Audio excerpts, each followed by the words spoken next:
Então, a nossa saudação da Assessoria de Comunicação do Regional Sul 3, neste momento em que a gente faz esse primeiro encontro de formação, agora do ano de 2026, com esta temática da comunicação institucional da nossa igreja. Nós fomos também abrindo nos grupos de WhatsApp dos comunicadores da igreja no Brasil, a gente foi abrindo o convite e temos gente aqui, tanto do Regional Sul 3, aqui do Rio Grande do Sul, temos o Regional Leste 1, temos o Sul 1, temos o Sul 2, né? Nós temos diversos estados aqui presentes. Antes de vocês colocarem no chat de onde vocês estão, nós vamos daqui a pouquinho colocar a oração que nós vamos fazer juntos. Então depois a gente coloca do lugar onde a gente está também acompanhando. Mas de primeiro momento, então, eu já passo a palavra, deixo a palavra com o vice-presidente do nosso Regional Sul 3 da CNBB, bispo da Diocese de Bagé, Dom Cleonir Dal Bosco, que nos faz a sua saudação nessa noite. Muito bem, saudar com muito carinho o Felipe Padilha, nosso assessor de comunicação do nosso Regional Sul 3, e na pessoa dele saudar todos os participantes do nosso regional e acolher com muito carinho todos que vêm participar de outros regionais, de outras dioceses. Esse é um momento muito importante para todos nós. Esse é um momento histórico para o nosso regional e também para a vida e a missão da nossa igreja. Saudar Padre Arnaldo, que vem em nome também da CNBB Nacional, como assessor de comunicação do nosso Brasil. Então, seja bem-vindo mesmo de forma virtual, online, mas sinta-se em casa aqui no nosso Regional Sul 3. Em nome, então, da presidência, Dom Leomar, hoje não pôde estar conosco, está noutra atividade. Então, em nome da presidência, queremos saudar com muito carinho cada participante e saudar todas as PASCOM das dioceses dos nossos regionais, de todos os regionais, todos os membros da Pastoral da Comunicação da nossa igreja. E sabemos o quanto é importante o trabalho e a comunicação dentro e fora da nossa igreja. Quando recordamos o trabalho, a missão que o próprio Cristo nos confiou, sabemos que ela se multiplica principalmente através da comunicação. Então, hoje, ao olhar a instituição, a comunicação institucional, sentido, o conteúdo que nós comunicamos, é muito importante que ali se torna uma forma viva de evangelização. Então, a comunicação se torna uma principal fonte da evangelização da nossa igreja. E também queremos recordar, que a comunicação hoje, se não resolve tudo, mas quase tudo. Então, também a comunicação como meio mediação dos conflitos que existem. Então, que sejamos construtores desta comunicação sadia, comunicação verdadeira, comunicação que cria laços, que cria unidade, que cria comunhão. Então, em nome do nosso regional, da presidência, então, novamente, damos as boas-vindas a todos, Padre Arnaldo, e que seja uma noite boa, maravilhosa, que nos une e que nos ajude a comunicar o bem para todos. Obrigado e bem-vindos e bem-vindas. Muito obrigado, Dom Cleonir. O senhor fica conosco mais uns minutos também para nos dar a bênção nesse nosso momento inicial de oração. No chat eu coloquei agora, então, a oração do comunicador, baseada naquela que o Papa Francisco nos presenteou quando escreveu a mensagem para o Dia das Comunicações Sociais sobre o jornalismo de paz e a questão das fake news, lá no ano de 2018 ainda. Então, eu puxo ela aqui os demais, se puderem permanecer com os microfones fechados, mas rezemos juntos este momento. Em nome do Pai, do Filho e do Espírito Santo. Amém. Senhor, fazei de nós instrumentos da vossa paz. Fazei-nos reconhecer o mal que se insinua em uma comunicação que não cria comunhão. Tornai-nos capazes de tirar o veneno dos nossos juízos. Ajudai-nos a falar dos outros como de irmãos e irmãs. Vós sois fiel e digno de confiança. Fazei que as nossas palavras sejam sementes de bem para o mundo. Onde houver rumor, fazei que pratiquemos a escuta. Onde houver confusão, fazei que inspiremos harmonia. Onde houver ambiguidade, fazei que levemos clareza. Onde houver exclusão, fazei que levemos partilha. Onde houver sensacionalismo, fazei que usemos sobriedade. Onde houver superficialidade, fazei que ponhamos interrogativos verdadeiros. Onde houver preconceitos, fazei que despertemos confiança. Onde houver agressividade, fazei que levemos respeito. Onde houver falsidade, fazei que levemos verdade. Amém. Colocamos essa nossa noite de formação, este nosso momento de encontro, nas mãos da grande Mãe de Deus, Maria Santíssima. Ave Maria, cheia de graça, o Senhor é convosco. Bendita sois vós entre as mulheres, e bendito é o fruto do vosso ventre, Jesus. Santa Maria, Mãe de Deus, rogai por nós, pecadores, agora e na hora de nossa morte. Amém. Dom Cleonir, nos dê a bênção. O Senhor esteja convosco, Ele está no meio de nós. Que o Senhor abençoe e proteja a vida e a missão de todos nós, principalmente a pastoral da comunicação de nossas dioceses, nossos regionais e da CNBB. Em nome do Pai, do Filho e do Espírito Santo. Amém. Obrigado, Dom Cleonir. E antes de Dom Cleonir tem mais um compromisso daqui a pouquinho, antes de nós, de Dom Cleonir nos deixar, vamos abrir as câmeras. Nós já vamos fazer um primeiro registro do nosso encontro com a presença do nosso bispo, aqui então, a vice-presidente do regional, e aí a gente depois segue o nosso encontro. Dar uns segundinhos aí para o pessoal abrir a câmera.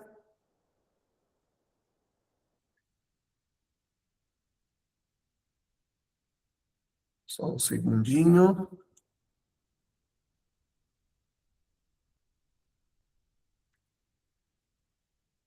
Vamos lá.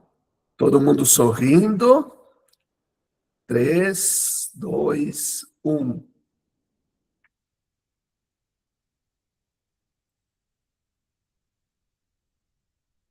Vamos fazer mais uma para garantir. Só mais uma.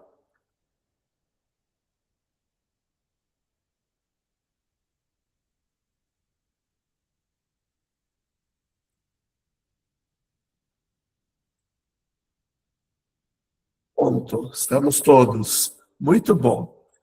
Então, agora, para não nos delongarmos muito, já passo a palavra ao padre Arnaldo Rodrigues, que é o assessor de comunicação da CNBB em âmbito nacional, e que também é sempre um braço que nos ajuda muito na formação, a todos os regionais. E esses dias, quando eu chamei, ele disse, olha, eu tenho essa noite à disposição e tal, porque nós, enquanto regional, nós temos esta ideia de, ao longo deste ano, propor alguns momentos, enquanto a ASCOM, a Assessoria de Comunicação, em parceria também com a Pastoral da Comunicação, propormos algumas noites de formação, olhando tanto para a parte institucional da comunicação da igreja, mas também aquilo, como a gente deve se posicionar, se a gente deve se posicionar em situações de crise, como é que a gente tem que fazer esse processo, mas depois, em alguns momentos, a gente vai trazer também jornalistas de veículos de imprensa para também entender a visão deles sobre a igreja, para a gente também ter os dois lados do balcão, né? E a gente poder, então, construir esta visão também nossa enquanto igreja, não só no Rio Grande do Sul, mas em todo o nosso Brasil. Muito obrigado, Padre Arnaldo, a palavra está contigo. Bem, boa noite, mais uma vez, Dom Cleoni, Felipe, a todos. Eu não vou conseguir saudar todo mundo, porque é muita gente, graças a Deus, né? São mais de 44 pessoas participando. Então, obrigado pelo convite. E eu vou compartilhar, então, aqui o conteúdo. Deixa eu achar aqui. Vamos lá. Vocês conseguem... Acho que agora, como é que eu faço aqui?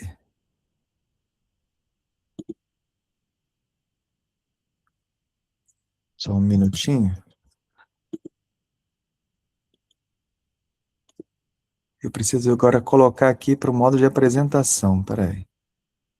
Deixa eu encerrar aqui e voltar novamente. Nem sempre a tecnologia é como a gente quer. Só um minutinho. Eu já vou deixar aqui no modo apresentação, porque aí fica mais fácil.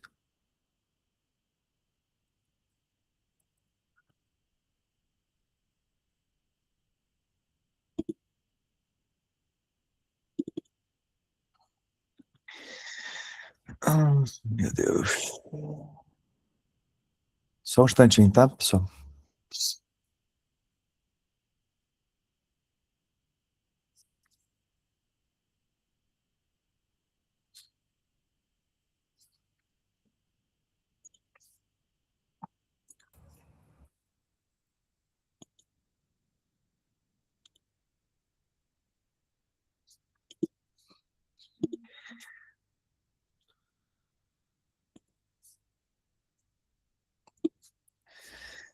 Vocês conseguem ver a apresentação que eu coloquei? Sim. Sim. Tá bom. Então vamos lá. Quando foi me proposto falar um pouco sobre esse tema, né, Media Training, comunicação institucional da Igreja Católica e gestão de crise. Então eu pensei um pouquinho de adaptar um pouco aquilo que é o que nós estudamos dentro dessa área com aquilo que nós vivemos enquanto comunicação eclesial, né, comunicação da Igreja. Mas uma coisa que antes de começar a falar, nós temos que ter clareza, primeiramente, o que é pastoral da comunicação e o que é assessoria de comunicação, tá? A primeira coisa você tem a pastoral da comunicação, que é a pastoral que trabalha, que tem como missão, na realidade, ser uma pastoral, um local de encontro, de fato, né, que não necessariamente vai ter uma comunicação institucional, que vai falar em nome da instituição, mas vai falar a partir da missão da instituição, que é a Igreja Católica. Que aí nós podemos entender a Igreja Católica como instituição, a Igreja Católica como sacramento, a Igreja Católica como todas as povo de Deus, como o Concílio Vaticano II denomina, Corpo de Cristo, etc., e todas essas denominações que nós já conhecemos. Quando nós falamos, então, de assessoria de comunicação, que é o que, na realidade, hoje eu trabalho com a CNBB, é trabalhar exatamente a comunicação institucional da igreja, que aí tem como um dos colaboradores a pastoral da comunicação, assim como outras fontes, outras frentes também de comunicação dentro da igreja. Então, o Media Training é exercício, o treinamento de mídia, de como, na realidade, você falar diante dos meios de comunicação, como você se posicionar diante de alguma situação específica da comunicação institucional. Então, vamos trabalhar um pouquinho essa realidade, né? Para a primeira coisa que nós precisamos entender, que comunicação não é só você ter uma aptidão ou você ter uma vocação, uma facilidade para se comunicar, né? De forma verbal, de forma escrita, ou seja, a escrita, melhor assim dizendo, a escrita de forma verbal, de forma visual, de forma através de imagem, produção de áudio e vídeo, etc. Mas comunicar é muito mais do que isso. é muito mais do que falar bem, do que se expressar bem. É a expressão de uma identidade e da verdade. Quando nós pensamos na comunicação, nós temos que entender que comunicação é tudo aquilo que produz sentido. Se a comunicação não produzir um sentido, não criar um sentido que gere relacionamento, ela não acontece, ela não está acontecendo. Então, existe uma diferença entre comunicação e comunicação social. Comunicação, como eu disse, é tudo aquilo que produz sentido. Jesus Cristo é comunicação, porque ele produz sentido de vida. O nascimento de uma criança é comunicação. A ajuda a alguém, por isso que eu coloquei essas imagens aqui, né, essa famosa imagem do Papa Francisco acolhendo, abraçando uma pessoa enferma na Praça de São Pedro, a doação de comidas, alimento, a caridade, o suporte ao outro, ajudar o outro, rezar também, tudo isso são comunicações, tá? Agora, o que é comunicação social? Comunicação social é uma comunicação mediada, é o que nós estamos fazendo aqui agora. Por exemplo, nós estamos nos comunicando através de uma tecnologia, né? Então, rádio, TV, internet, carta, enfim, tudo aquilo que depende da tecnologia para emitir um sinal, emitir uma comunicação. Isso é comunicação mediada. Então, qualquer comunicação que ela venha expressar a identidade da instituição e uma verdade do que a instituição é, porque a comunicação da igreja, ela não pode ser somente uma comunicação que simplesmente dê notícias das ações da igreja. Não é isso.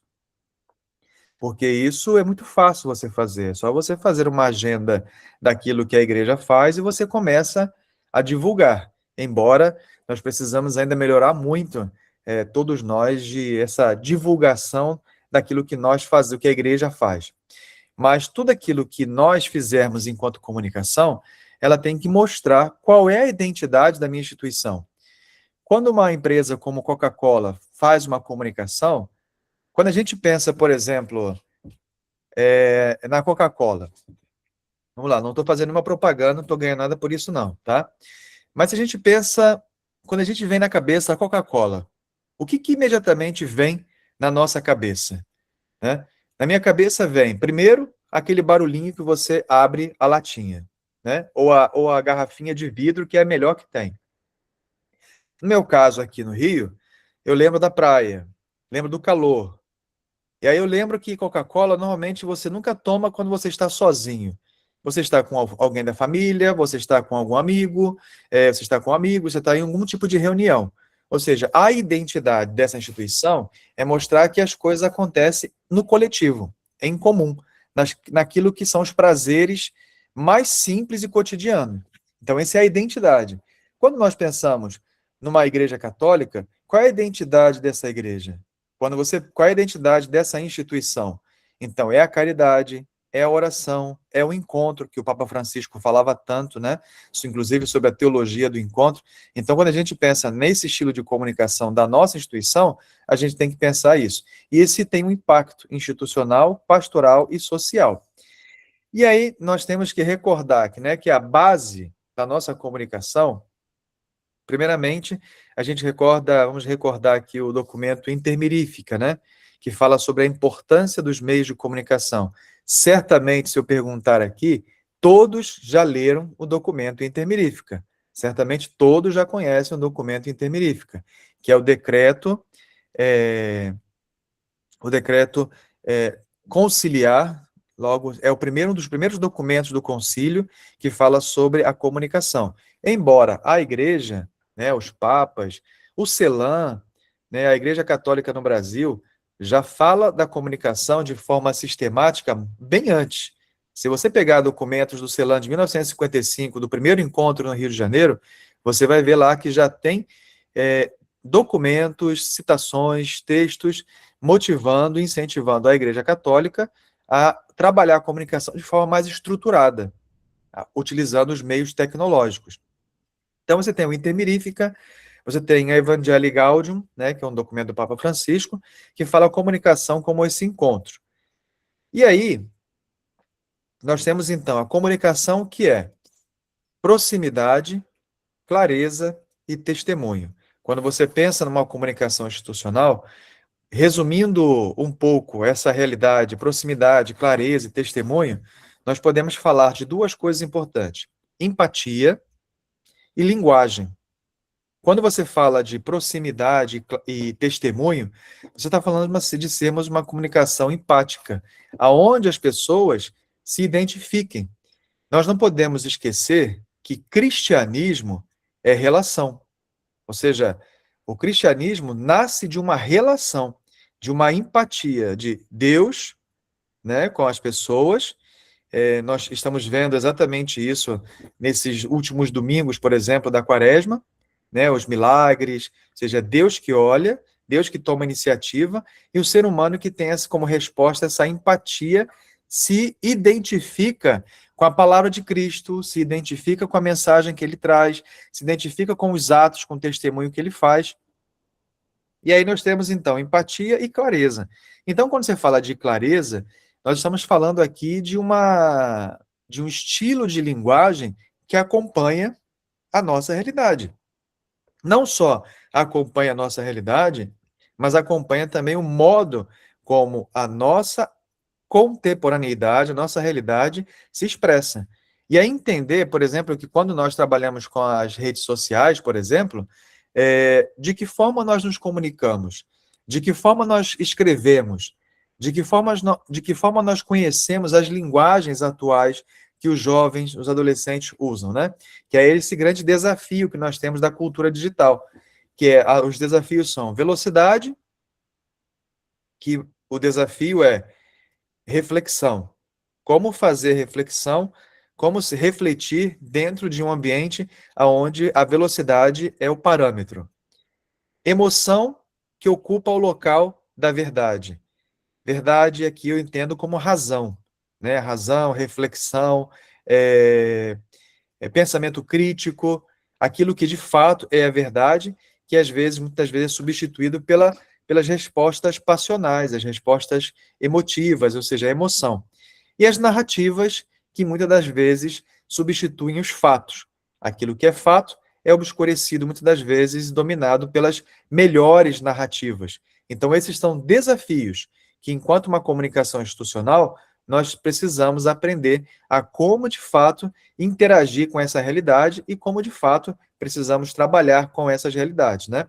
Sabendo que a nossa comunicação ela precisa ser clara, ou seja, adaptar, muitas das vezes, a linguagem, sem diminuir o conteúdo, sem esvaziar o conteúdo, mas também gerando uma empatia, para que, nesse ambiente de velocidade, possamos promover a capacidade de reflexão, no ambiente passional das redes sociais, possamos refletir e promover a verdade e que as nossas narrativas possamos ser capazes de criar narrativas que, de fato, mostrem e justifiquem os fatos, né? E aí, uma das palavras que eu aconselho, para quem não conhece, mas buscar saber como funciona, é o conceito de storytelling. O que é storytelling?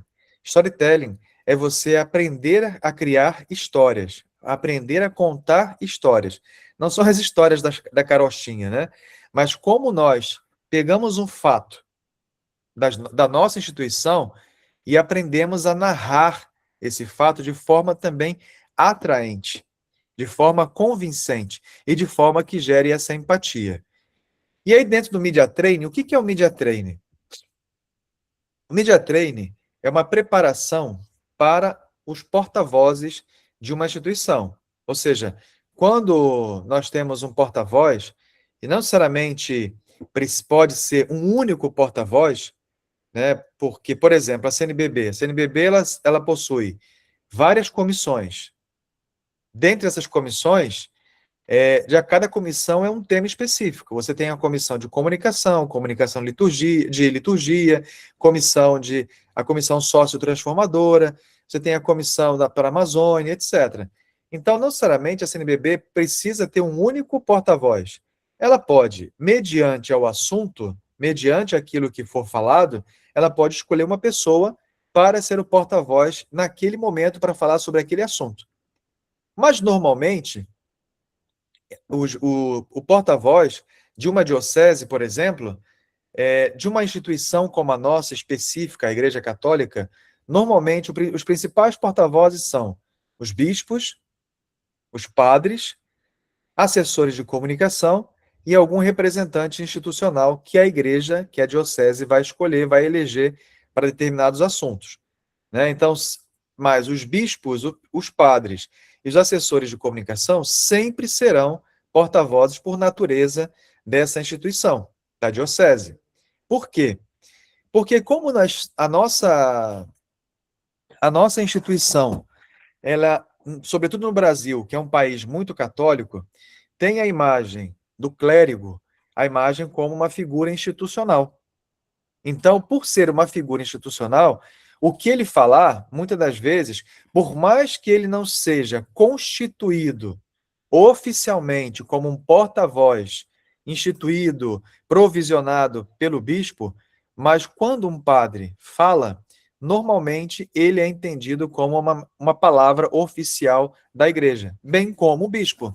O bispo também, ele, por mais que ele esteja na sua diocese, mas quando ele fala, se ele falar também, por exemplo, pela CNBB, para a imprensa, para a opinião pública, ele sempre vai ser também um porta-voz da CNBB, mesmo que a CNBB tenha, por exemplo, o seu porta-voz oficial, que tenha também os seus porta-vozes instituídos para cada situação, né?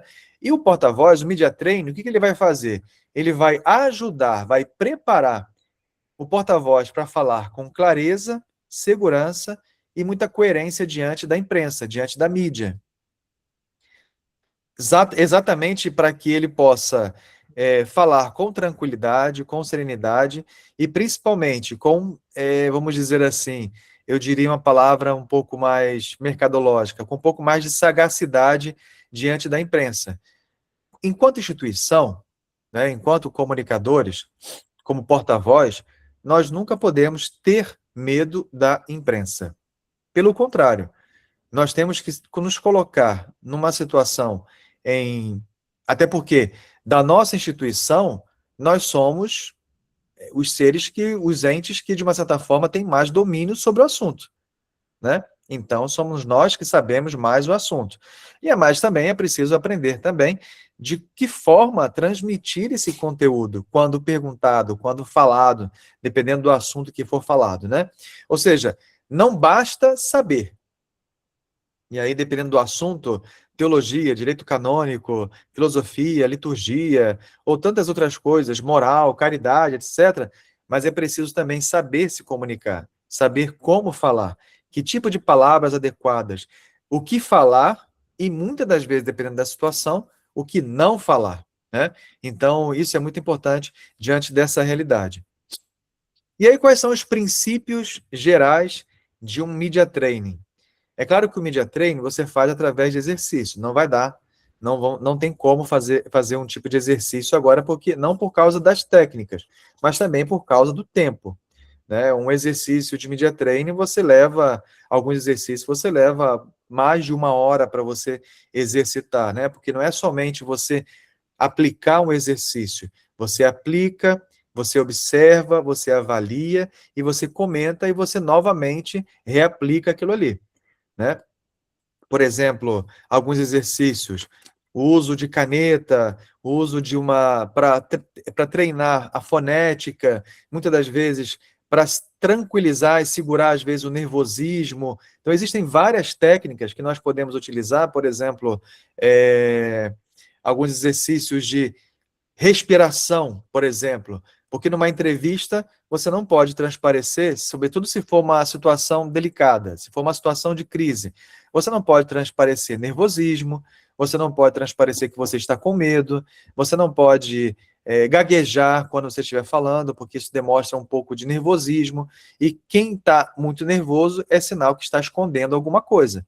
Então, diante de um exercício de media training, você precisa, de uma certa forma, preparar-se bem. Para isso, existem alguns exercícios específicos que que vocês podem até procurar, existem alguns tutoriais na internet que fazem exatamente esses exercícios acontecerem, né? Como você pratica e como você faz e como você planifica a forma como você vai utilizar.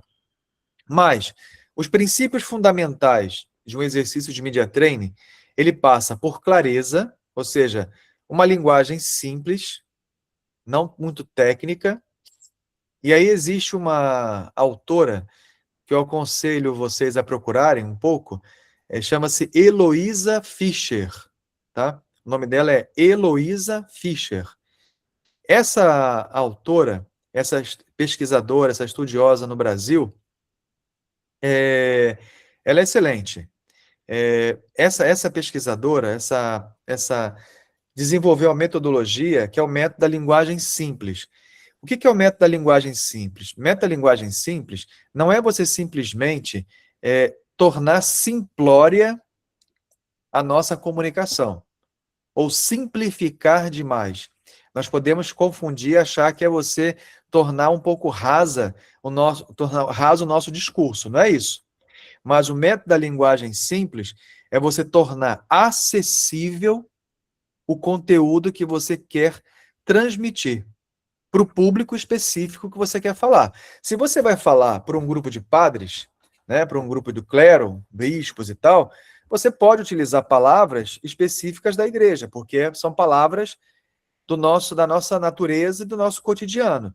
Mas se você vai falar, às vezes, para jornalistas, se você vai falar para o público que não é um público específico de igreja, você tem que ter um certo tipo de cuidado com algumas palavras que elas podem não ser compreensíveis. Sem diminuir o conteúdo, sem você desvalorizar a mensagem, mas é você tornar tão acessível o conteúdo para as pessoas que você consegue trazer para o seu nível, daquilo que você está apresentando, a ideia do que você está querendo dizer. Uma das coisas importantes, diante de uma clareza de comunicação, por exemplo, é uma metodologia muito simples, que é um exercício de media training também. Quando você fala, nós temos que ter a empatia, lembra lá, voltando, empatia, né? A empatia de entender se aquilo que você está falando, as pessoas estão compreendendo. E se o que elas estão compreendendo é de fato o que você quer dizer, que a sua instituição quer dizer, se está claro aquilo ali, né? Então, evitar um pouco desse eclesiologuês, né? No sentido de, por exemplo, o Papa Francisco, quando ficou doente, foi com ele que começou praticamente começaram os boletins diários através das redes sociais. Então, logo no primeiro dia que ele ficou doente, o primeiro boletim disse o seguinte: o Papa Francisco está apirético. Ou seja, claro que o jornalista poderia pesquisar, qualquer pessoa poderia pesquisar o que significa a palavra apirético. Mas se você está trabalhando num ambiente onde as pessoas, onde você está falando para as pessoas que estão com uma certa velocidade de produção de conteúdo, produção de matéria, jornalista pergunta alguma coisa para você de manhã, já para daqui a 2 horas ter uma resposta. Então, você tem que facilitar também a vida do jornalista, até para você também fazer criar um relacionamento de você se tornar uma referência também naquilo ali. Bom, Vatican News escreveu lá, o Papa Francisco está apirético. Nós, enquanto CNBB, escrevemos o seguinte: o Papa Francisco está sem febre. Ou seja, não mudei o conteúdo, não mudei a natureza da informação, eu só mudei um pouco a linguagem que foi utilizada, aproximando o meu discurso das pessoas que estão ouvindo. Então, os princípios fundamentais, então, clareza, coerência de fala alinhada com a doutrina, instituição e o contexto. Quando eu falo em nome da instituição, eu não falo o que eu acho, ou eu não falo aquilo que simplesmente eu penso que é a forma correta, mas eu falo aquilo que a doutrina diz, eu falo aquilo que a instituição prega, e eu contextualizo o fato da situação que está acontecendo. Então, diante de uma comunicação institucional, eu enquanto, por exemplo, se eu não fosse padre, por exemplo, eu poderia simplesmente dizer o que a igreja pensa, não como comunicador, obviamente, um fiel, normal, né, da igreja. Eu poderia dizer o que a igreja pensa e poderia também dizer, olha, mas eu acho isso, por mais que eu estivesse errado, né? Mas enquanto uma comunicação institucional, dentro do Media Training, eu não posso falar achismos, utilizar de achismos, e eu não posso utilizar da minha opinião pessoal. Até porque, às vezes, a minha opinião pessoal pode ser uma falta de humildade, né? Porque imagina, uma instituição que tem mais de 2.000 anos, e às vezes eu querer, né, que acontece às vezes muito, querer saber mais do que todo esse tempo de história da igreja que me deu tudo aquilo que eu tenho hoje enquanto doutrina. Então, o que a instituição diz? Quais são as regras da instituição, da diocese, especificamente, das dioceses, né? Qual é o contexto que aquilo vai ser aplicado? Uma certa unidade, uma só voz institucional. Dependendo da situação do que for, somente uma pessoa deve falar. A mesma pessoa, não mudar, porque às vezes as mudanças podem provocar uma certa divergências em terminologias, divergências em conteúdos e pensamentos, né? E, por isso, evitar essas contradições que são públicas. Empatia, comunicação não defensiva, a escuta antes da resposta. Às vezes, nós, padres, temos um hábito de, por exemplo, na confissão, o penitente, às vezes, mal começa a falar, a gente já começa a emitir uma solução para a situação, para o problema, né? Isso vamos transferir para outras realidades também. A empatia está principalmente, no primeiro momento, ouvir. Então, prestar atenção no que o outro está falando. Empatia, principalmente, é isso. Você ouvir. O diálogo parte do pressuposto que você vai ouvir o que o outro também tem a te dizer. E às vezes é importante ouvir, porque às vezes se eu me antecipo, eu posso produzir, inclusive, perguntas que eu não tenho um preparo para responder. Se eu escuto primeiro, eu posso me limitar a responder algumas coisas. Agora, se eu me antecipo com respostas que às vezes respondam a uma pergunta que ainda é incompleta, eu posso antecipar outros temas que eu talvez não esteja tão preparado para isso. Então, e uma comunicação não defensiva. Jornalista sempre vai fazer o seu trabalho como jornalista. É o papel dele. O meu papel é responder quando for possível, quando não for possível, dizer, olha, não tenho resposta para isso ou prefiro não responder, dependendo de cada situação, tá? Não é sempre que a gente pode aplicar o não responder ou eu não sei, etc. Mas existem várias formas de dizer a mesma coisa. Eu não posso dizer eu não sei, mas eu posso simplesmente dizer não estou totalmente com elementos elementos essenciais para essa resposta, por isso eu prefiro responder em outro momento a você. Ponto. Estou dizendo a mesma coisa. Eu não sei te dizer agora e vou responder depois. Mas eu estou dizendo, eu não tenho elementos suficientes agora para dar todas as respostas que você merece. Mas eu vou providenciar essas respostas o mais rápido possível. E algumas técnicas práticas, né? Quando você faz o media training, uma das coisas principais é, antes de qualquer entrevista, você primeiro precisa definir uma ideia principal. Se você vai falar sobre a festa da padroeira, então a festa da padroeira da diocese é o tema principal. Quais são as duas mensagens de apoio que você vai utilizar? A festa da padroeira será um momento de integração, de unidade com todo o povo da diocese. Segundo, promover um grande serviço social e cultural para a cidade. Então, são as duas mensagens de apoio, que o tema principal é a festa da padroeira. Então, por exemplo, também outro exemplo, violência. Um tema sobre violência.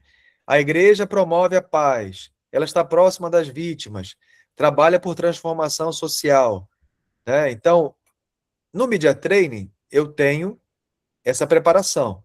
E tenho também a preparação para evitar alguns tipos de erros que são muito comuns. Por exemplo, falar demais. Isso é importante demais, né? Não falar além daquilo que foi perguntado, não falar além daquilo que é o necessário, porque, voltando um pouquinho à apresentação anterior, eu posso acabar falando alguma coisa que desperte interesse sobre alguma coisa que eu não tenho total domínio sobre o assunto.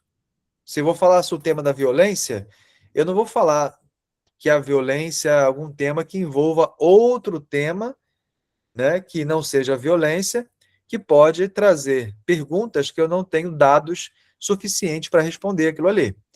Improvisar sem preparo, usar uma linguagem defensiva, se às vezes o jornalista, ele às vezes usa um tom mais provocativo ou um tom mais investigativo, eu não preciso ficar na defensiva simplesmente porque ele mudou de repente o tom. Mantém o mesmo tom, a mesma natureza, a mesma sensibilidade, exatamente, para que eu possa, de fato, dialogar com ele e não cair, às vezes, numa cilada de responder de forma defensiva, porque isso pode transformar-se em antipatia e isso virar-se contra a nossa instituição. Evitar entrar em polêmica emocional. Como nós vivemos numa realidade em que tudo é muito passional por causa das redes sociais, nós não podemos agir de forma também passional. Responder sobre situações específicas de forma muito apaixonada. Temos que manter o máximo da sobriedade. Uma coisa é sensibilidade. Se eu vou falar, por exemplo, de uma situação sobre a guerra, eu não vou falar de forma fria, mas eu vou falar de forma sensível. Como o Papa fala, por exemplo, né? A igreja, ou se eu for falar, por exemplo, vamos lá, houve um acidente na diocese, em um templo, uma igreja, e uma pessoa morreu, né? Então, eu não vou falar de forma fria, não vou falar de forma simplesmente sem nenhum envolvimento. Também não vou falar de forma apaixonada. Caramba, poxa vida, morreu a pessoa. Não. A igreja, você muda um pouco o semblante, você fica de uma forma mais séria, porque a seriedade também traz credibilidade e traz confiança naquilo que você fala. Então, a igreja local aqui da Diocese X está totalmente consternada com o que aconteceu.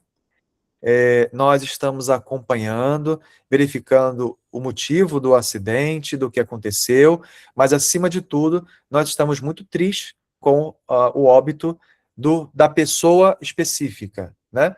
E estamos acompanhando também todo o processo de luto da família, ajudando a família, etc. Então, evitar entrar em polêmicas emocionais significa também a forma como nós nos comunicamos, né? E aí nem tudo, eu gosto muito dessa frase, que nem tudo que é verdade precisa ser dito naquele momento, que vai exatamente evitar o falar demais, né? O Media Training te ajuda também a isso, a você falar nem tudo que é toda a verdade de um único momento, porque você esgota também todo o conteúdo. Às vezes é bom, depende do momento.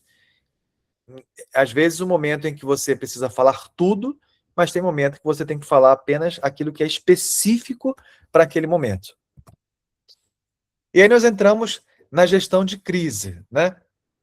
O que é uma crise? Bom, para a filosofia, a crise é uma potência, que ela pode se transformar em algo positivo ou totalmente negativo, né? Mas a crise sempre é um estado de devir, ou seja, algo vai se transformar a partir da crise, né? A crise é tudo aquilo que, de uma certa forma, ameaça a reputação da instituição, a confiança das pessoas na instituição e essa credibilidade que a instituição tem diante da opinião pública.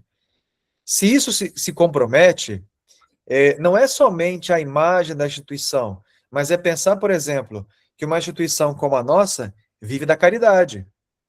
Uma paróquia exercita a caridade para com as pessoas.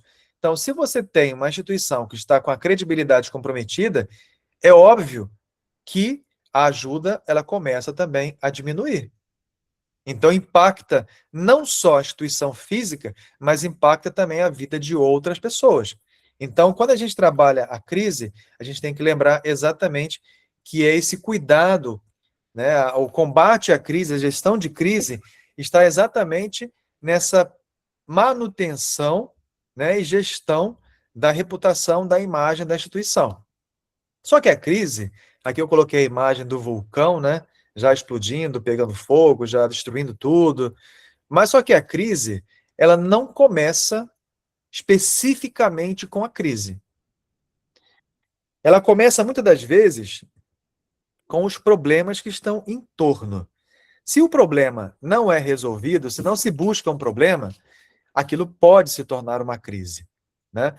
Por exemplo, se você tem na paróquia um corredor onde há um vazamento de água e ali fica pingando o dia inteiro.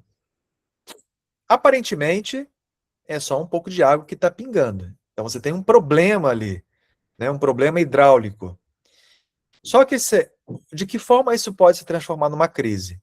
Uma hora, alguém pode passar, escorregar naquela água e quebrar uma perna, ou se machucar, ou acontecer algo pior, né?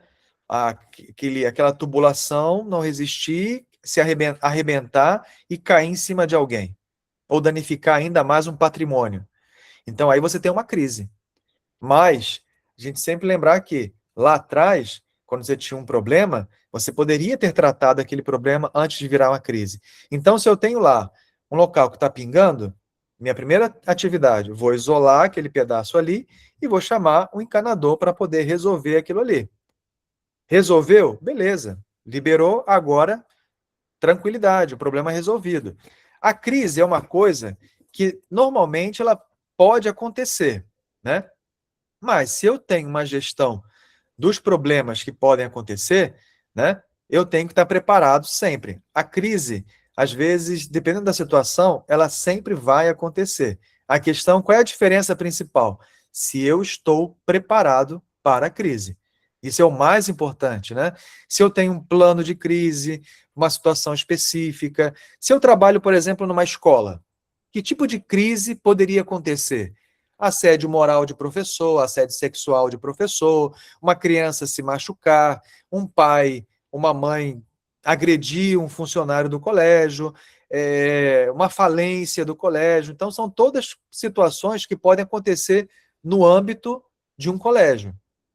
Se essas situações são possíveis de acontecer, eu tenho que estar preparado para isso.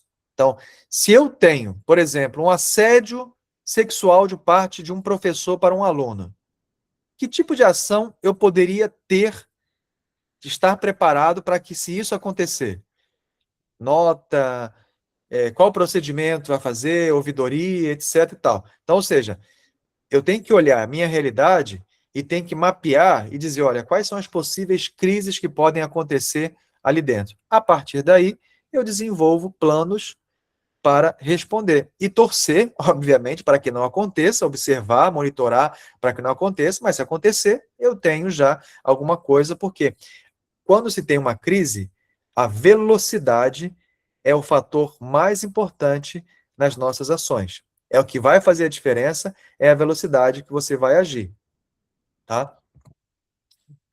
E aí, eu sempre gosto de destacar, eu falo isso para os meus alunos, eu dou aula de assessoria de imprensa aqui na PUC do Rio. E os meus alunos são católicos, não católicos, de tudo, né?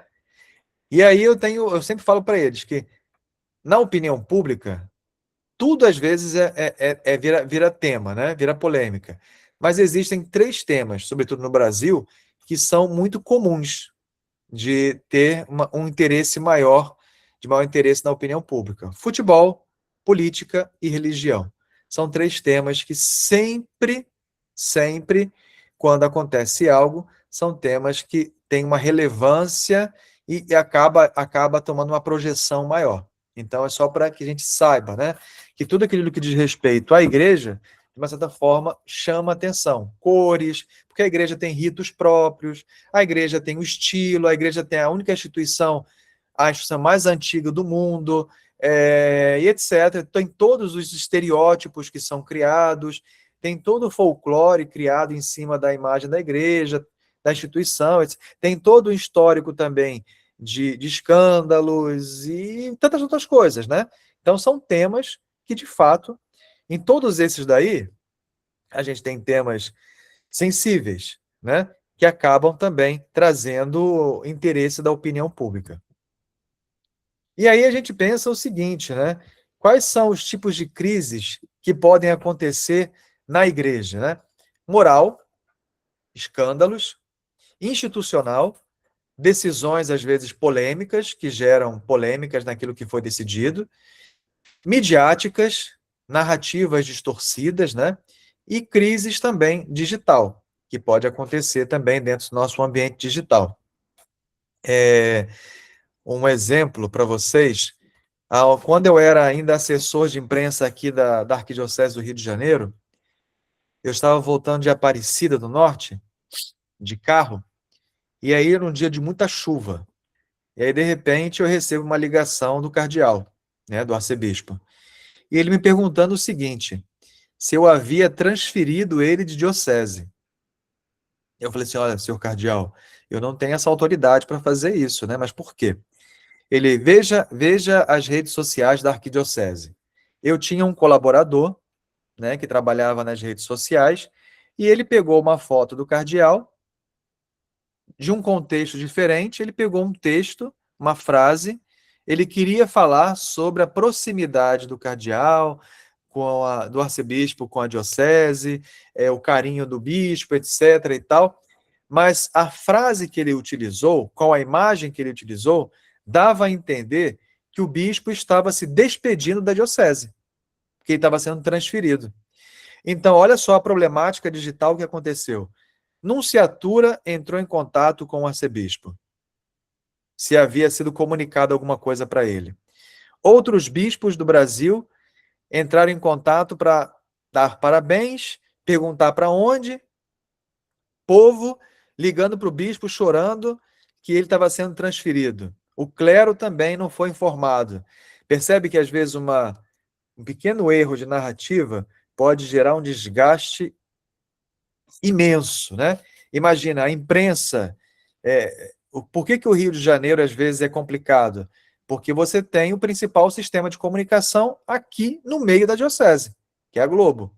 Então, tudo que diz respeito à igreja, quando acontece, às vezes, em uma outra diocese, o que acontece, às vezes, a mesma coisa aqui, tem uma potencialidade elevada por causa dos veículos de comunicação que estão presentes aqui.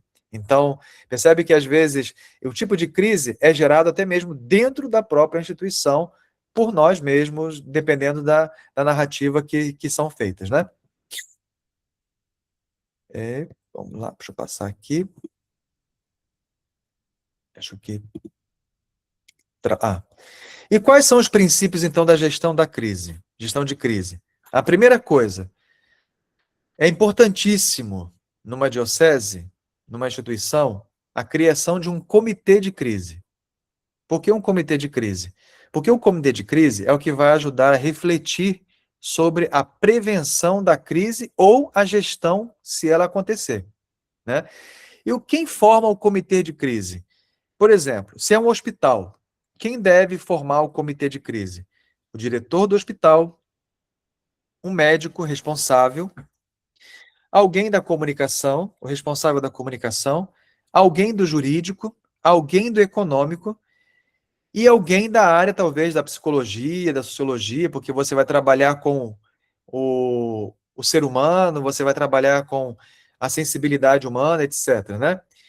Numa diocese, quem tem que ser membro do comitê de crise? O bispo, alguém do direito canônico, alguém do direito jurídico, o responsável da comunicação, quem mais?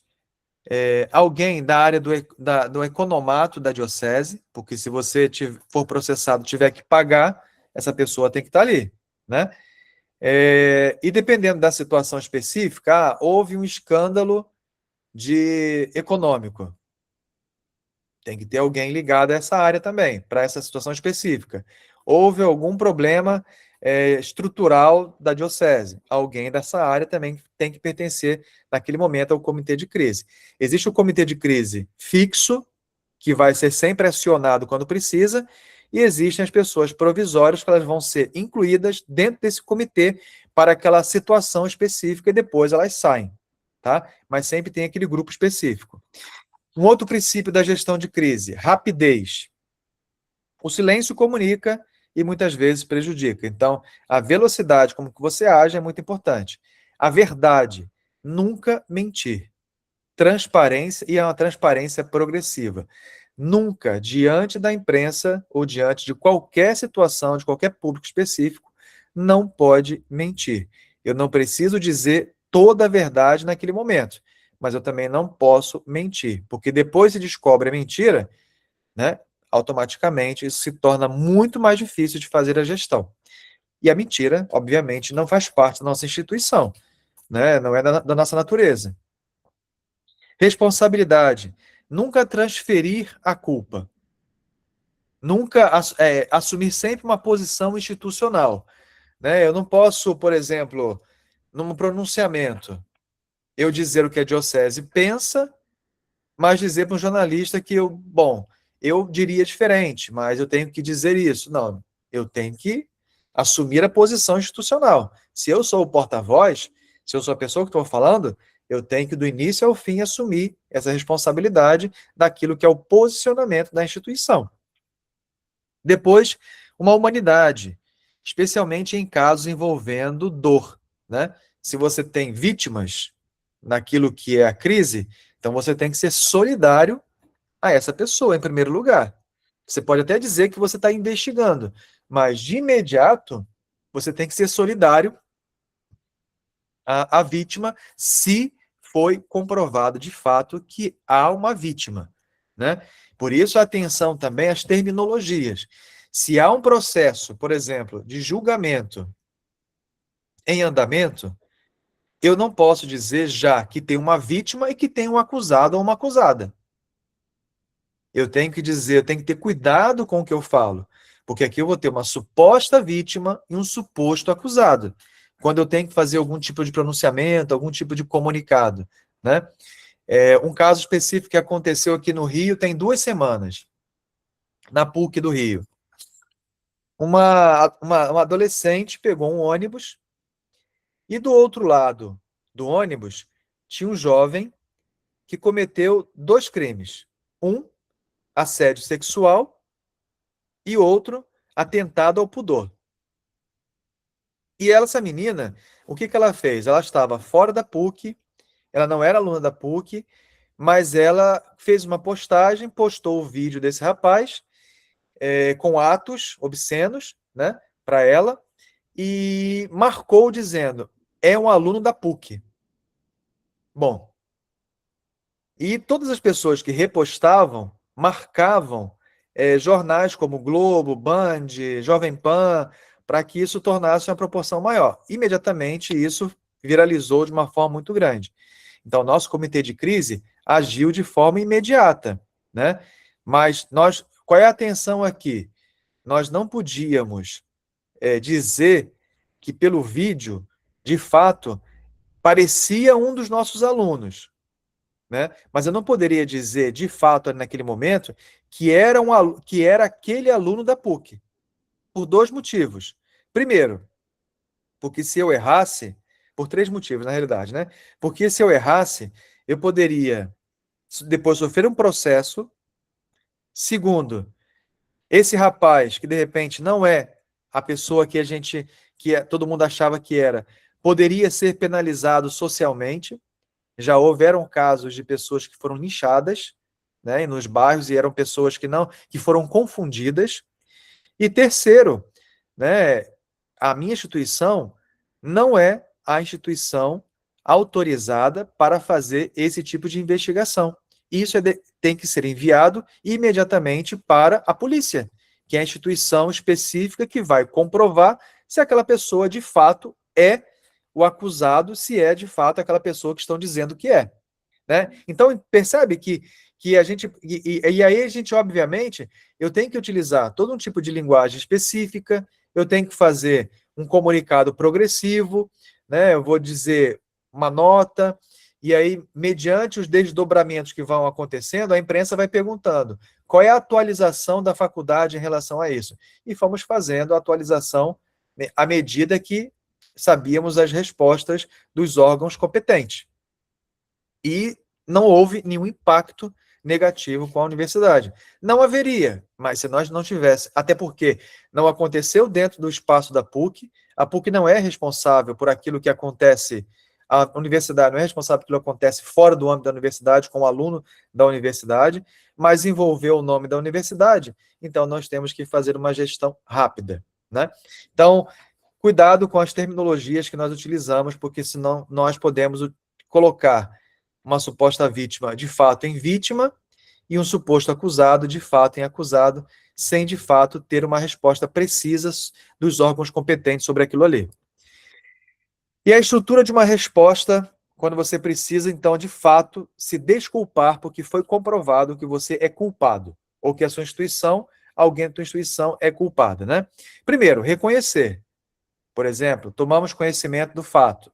Apurar. Estamos verificando com responsabilidade. Posicionar-se, né? Reafirmar o nosso compromisso com. Porque que diante de uma nota, você primeiro, você apresenta quais são os valores da instituição, depois, se é preciso se desculpar, lamentar pelo que houve, depois, reforçar de novo quais são os princípios básicos da instituição e, por último, você dizer, né, quais são as medidas que vão ser tomadas para que aquilo ali não aconteça novamente.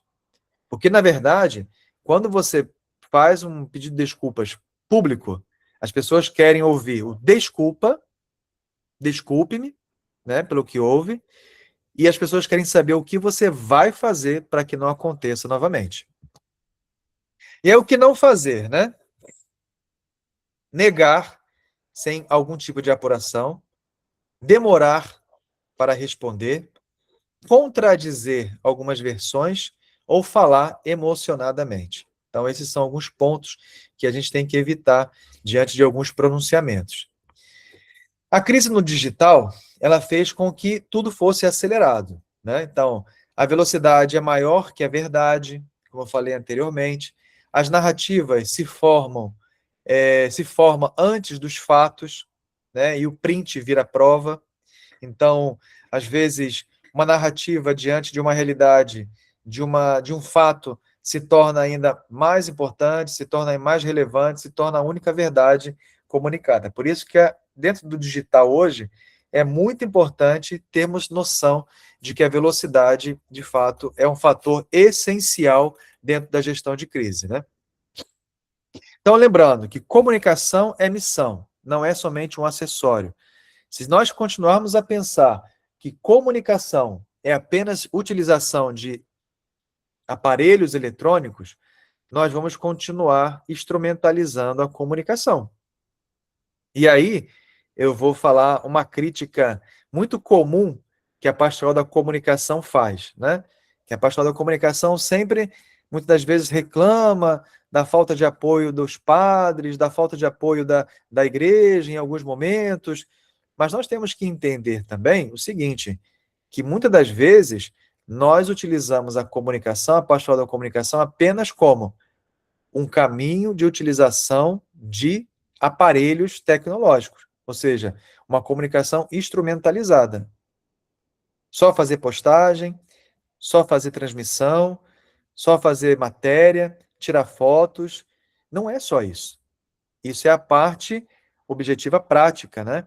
Mas a pastoral da comunicação é uma pastoral, e como pastoral, o principal meio dela, o principal caminho da pastoral é proporcionar empatia, diálogo, encontro, verdade, autenticidade, e tudo isso colabora também na comunicação institucional, né? Então, comunicação é missão, é parte da evangelização, né?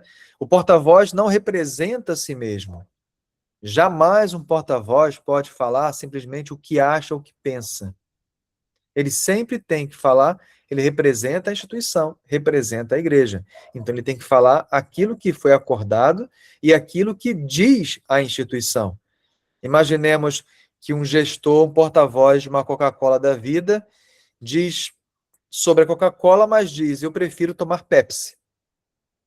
Então, mesmo que ele goste de tomar Pepsi, ele não pode falar. Ele tem que guardar para ele, porque ele, naquele momento, ele é a representação da instituição no qual ele está falando. Na crise, comunica-se mais com atitudes do que com palavras. E isso, de fato, é muito verdade. Então, para terminar, eu acho que vem para as perguntas, né? A verdade precisa ser comunicada com caridade. E a caridade precisa ser comunicada. Tá? A comunicação, ela também é um ato de caridade, porque você, como o Papa falou, como você disse, como Padilha trouxe a oração, né, do Dia Mundial das Comunicações, que fala aos jornalistas, né, nós temos que aprender bastante a fazer uma comunicação propositiva. E o que é uma comunicação propositiva? Não é que nós vamos fazer as coisas para mostrar. Não é que nós vamos fazer qualquer ação na igreja para tornar pública, para mostrar essa ação da igreja.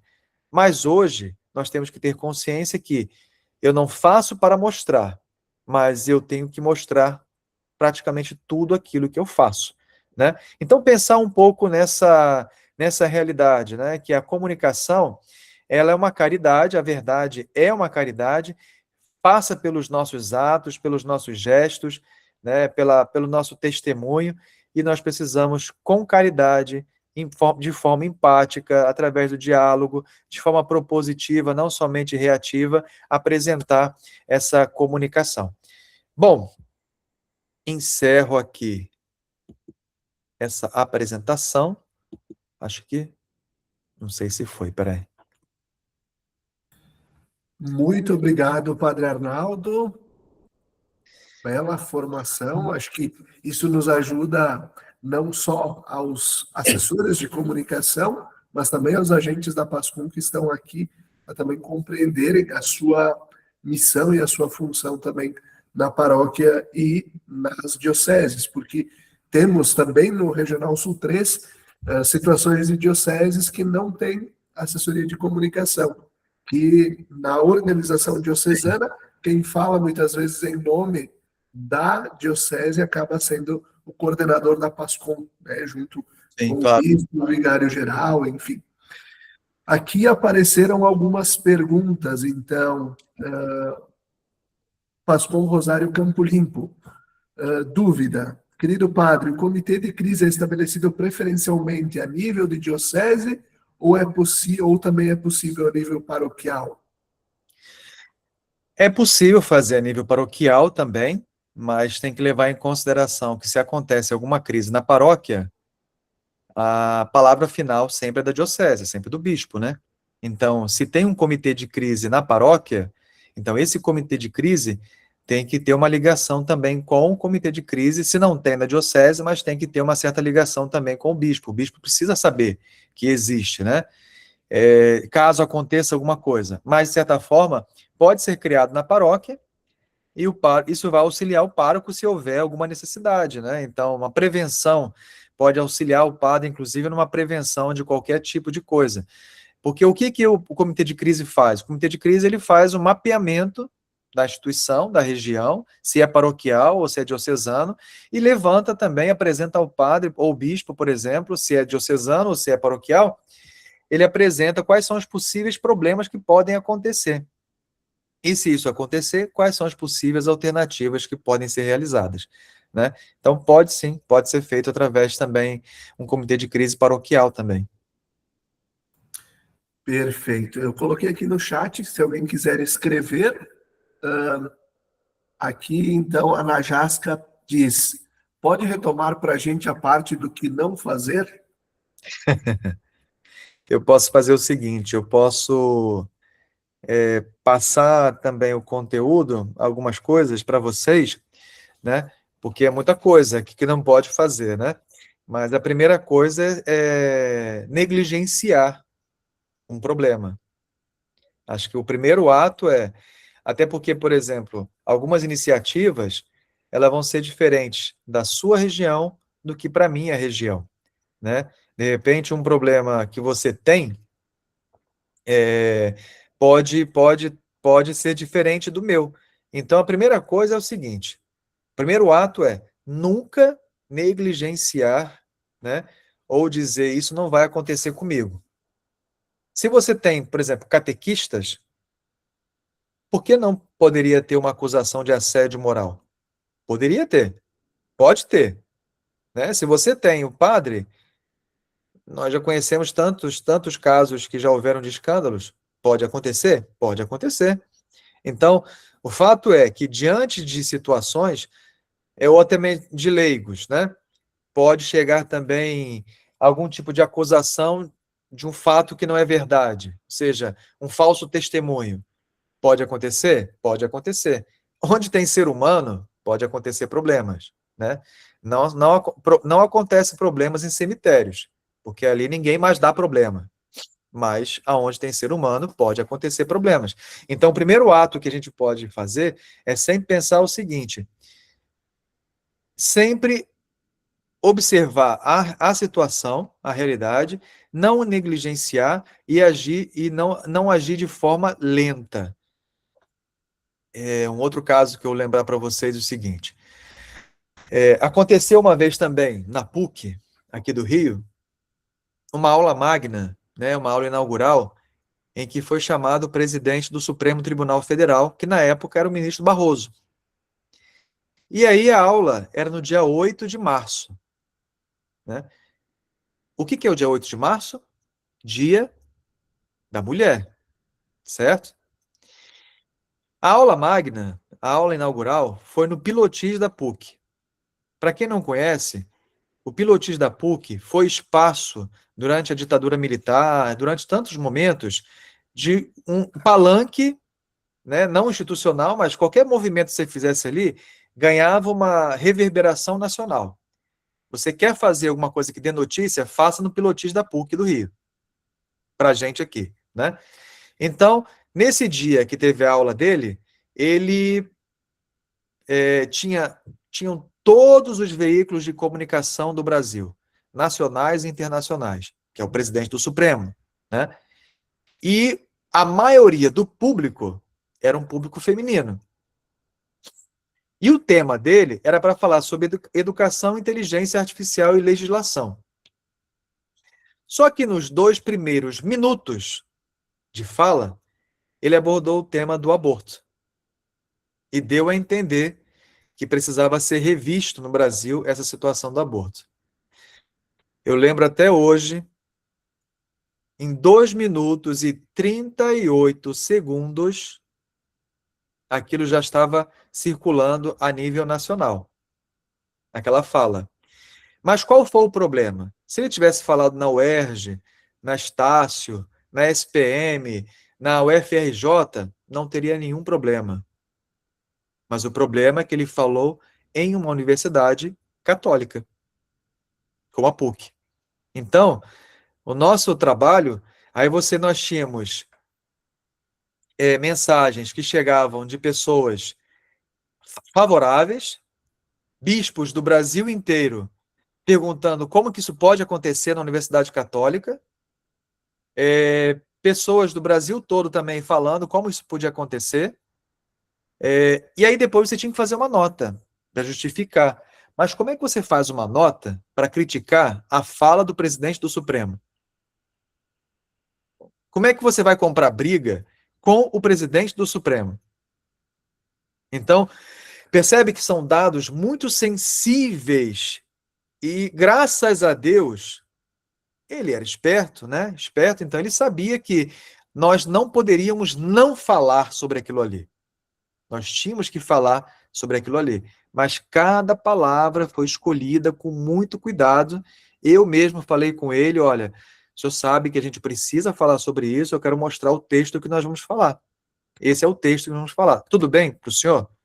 Não, tudo bem, sem nenhum problema. E nós publicamos o texto. Então, é um pouco essa realidade. Uma das coisas que a gente precisa fazer é sempre agir com velocidade, nunca negligenciar qualquer tipo de problema que pode se transformar numa crise. Depois eu passo o restante das coisas que não devem ser esquecidas. Muito bem. Aqui tem uma pergunta, então, como evitar a polarização da campanha da fraternidade. Ah, que maravilha. Depois, em caso de a crise envolver o pároco, a PASCOM deve agir? Não.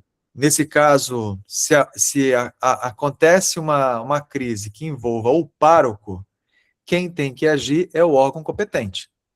Quem tem que agir é o bispo. Então, nesse momento, a pastoral da comunicação, ela não é assessora, não é assessoria de comunicação da diocese. Se alguém da pastoral da comunicação também é constituído membro da assessoria de comunicação da diocese, aí sim, com orientação da equipe, do bispo e tal, aí sim você pode falar.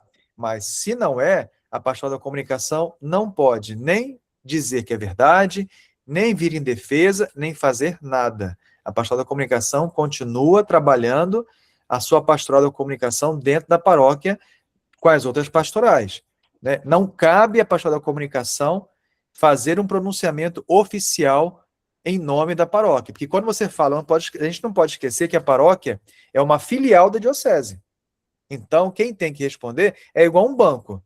Se acontece uma explosão num banco, num Bradesco, num bairro tal, quem tem que responder não é a agência que tem que responder. Quem tem que responder é o Bradesco, instituição.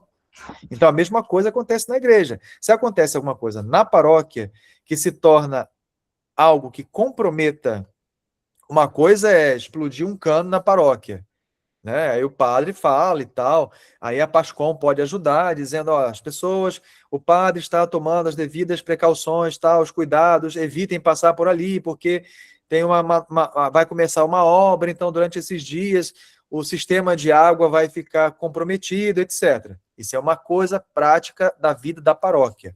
Mas no caso de um possível problema que envolva o pároco, não é a pastoral da comunicação que tem que responder, é a diocese que tem que responder. Sobre a campanha da fraternidade, é um desafio, né? Mas, assim, graças a Deus, nós temos feito um bom trabalho em relação a isso, de fazer com que de fazer com que a campanha da fraternidade entre no âmbito da comunicação educativa. O que eu quero dizer com isso? Quero dizer o seguinte, que são temas polêmicos, né? E quando trata de rede social, a gente tem que lembrar o seguinte, nas redes sociais, você tem pessoas que, de fato, desconhecem o que é, e você tem pessoas que vão defender e tem pessoas que vão criticar. Das pessoas que vão criticar, algumas são levadas por aqueles que falam mais alto, né? Outras, de fato, elas são chamados os haters, né? Aqueles que são programados, vamos dizer assim, para odiar, né? Tem aqueles que são... Eu até escrevi um artigo que está no Vatican News, que fala sobre rage bait, né? Que é a isca de raiva. Aqueles que são programados, que fazem, de fato, criam situações para criar polarização com o objetivo de criar engajamento, né? Por quê? Se você cria o debate, né, você vai ter paroquiano, por exemplo, vai ter pessoas que vão defender a campanha da fraternidade, outros vão concordar, outros vão compartilhar, outros vão curtir, etc. Outros vão criticar aquela postagem. Mas para quem está postando, muitas das vezes, pouco importa se você gosta ou não. As pessoas querem ter o engajamento. Se eu tenho engajamento, significa que o meu conteúdo vai ser entregue um nível muito maior.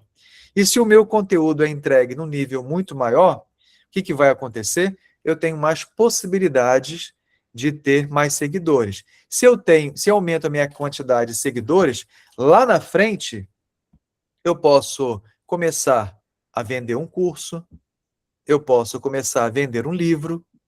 Então, percebe que o engajamento, no final das contas, às vezes, quando se cria um ambiente polarizado, tem um fator econômico muito importante.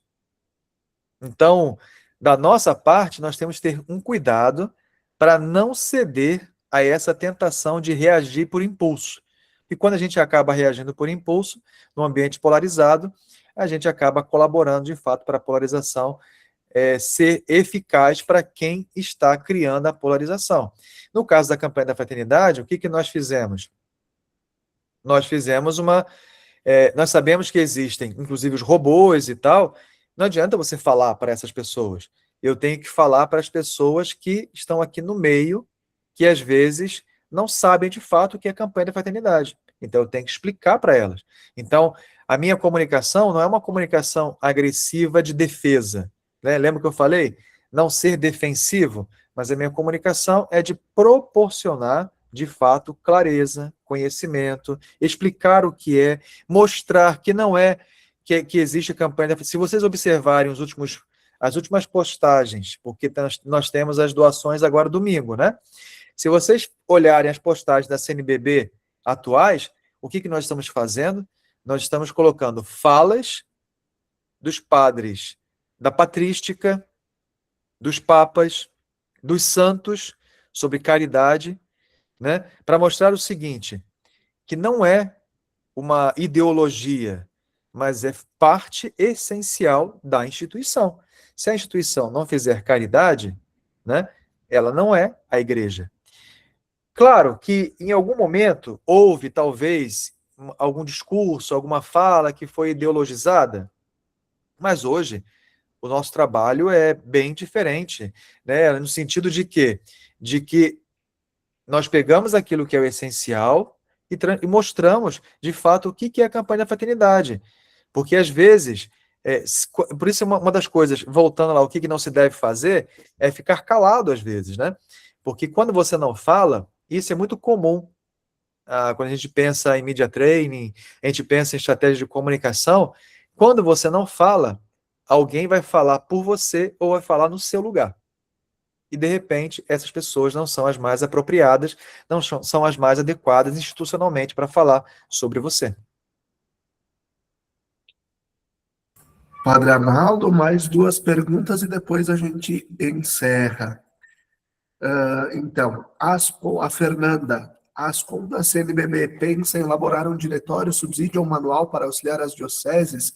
Temos o Diretório de Comunicação da Igreja no Brasil, mas ele só tem uma página falando sobre a Ascom. E depois, situação. Alguém comete algo tido como inapropriado dentro da igreja. Isso acaba sendo veiculado nas redes sociais. Escândalo. Pode-se dizer que toda essa situação escandalosa,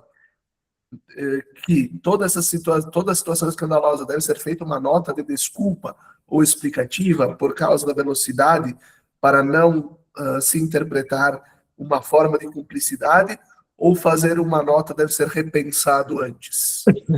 Bom, em relação à primeira pergunta, nós já temos o índice tudo pronto e já começamos a colher o material, né? A ideia é fazer um manual de assessoria de comunicação para as dioceses. O objetivo tem, a ideia e o esqueleto também. Eu espero até 2027, ano que vem, estar pronto e poder... Dia 2027 encerra o meu tempo de assessoria de comunicação da CNBB. Então, eu gostaria de encerrar deixando esse manual para as dioceses, né? Vamos ver, eu espero conseguir. Em relação à questão de notas, né?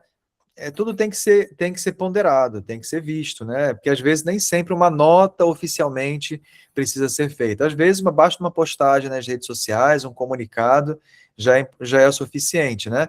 Ou às vezes, dependendo da situação, às vezes uma fala do padre na missa, ou em algum momento, acompanhado de um comunicado nas redes sociais, é o suficiente. Então, depende... Há situações e situações, depende muito. Tudo tem que ser ponderado, tem que ser equilibrado e tem que ser bem pensado. Se é uma nota, né? Aí tem que se pensar, é uma nota da paróquia? Tem que ser uma nota da diocese? Depende da proporção da situação que aconteceu. Depende muito. Então, isso tem que ser sempre levado em consideração a realidade e, de fato, o que vai ser feito mediante a proporcionalidade do que aconteceu. Muito bem. Então, concluímos estas perguntas e assim a gente vai concluindo o nosso encontro desta terça-feira, dia 24, agradecendo a cada um de vocês por esse tempo, por essa disponibilidade. Pessoal do Regional Sul 3, aqui temos Leste 1, temos o Sul 1, Sul 2 também aqui com a gente. E nós pedimos ao Padre Arnaldo que reze conosco e nos dê a bênção para encerrar esta noite. Lembrando, nós vamos comunicar nas próximas semanas, então quando será o nosso próximo momento de formação, aí sim também falando sobre justamente esta visão dos veículos de imprensa sobre a igreja, a gente ter também esse outro olhar. Padre Arnaldo, muito obrigado mais uma vez. Nada. Eu coloquei ali nos comentários, né, o artigo que eu escrevi lá do Vatican News sobre a isca de raiva nas redes sociais. Só para quem quiser, tiver interesse, né? E obrigado pelo convite e por essa partilha também, nesse momento agora de noite, né? Vocês devem estar cansados já de ouvir a minha voz, o meu chiado já aí agora à noite, mas eu agradeço de fato o convite e, quando for possível também, estou aqui para ajudar. Então vamos rezar e pedir a Nossa Senhora Aparecida, a São José, Nossa Senhora Aparecida, mas também a São José, para que ele nos ajude a conduzir a nossa missão, porque é uma missão, não é só um trabalho, né? É uma missão, porque a igreja não é só uma instituição qualquer, mas é a imagem materializada, né, perfeita da presença de Deus no mundo, né? Então, que nós sejamos esses colaboradores de fato. A Fernanda disse do seminário de comunicação em agosto. Todos os anos eu organizo um seminário de comunicação aqui no Rio de Janeiro. Esse ano vai ser na última semana de agosto. Então, todos os anos tem um tema específico sobre comunicação. Também é livre para quem quiser, depois eu posso trazer mais informações. Então, vamos pedir a São José que nos abençoe e que ele nos ilumine, nos ajude a viver bem essa nossa vocação de colaboradores, né, da comunicação divina. O Senhor esteja convosco, Ele está no meio de nós, pela intercessão de São José, desça a bênção de Deus Todo-Poderoso, Pai, Filho e Espírito Santo. Amém. Tenham todos uma boa e santa noite, uma ótima Semana Santa. Tchau, tchau. Muito obrigado, Padre Arnaldo. Eu vou colocar aqui no chat mais um link, que é o nosso canal de comunicação do Regional Sul 3, direto do WhatsApp. Quem quiser já pode seguir lá. E depois também, quem puder nos marcar, @CNBB Sul 3 nos stories. Tchau, gente. Fiquem com Deus. Tchau.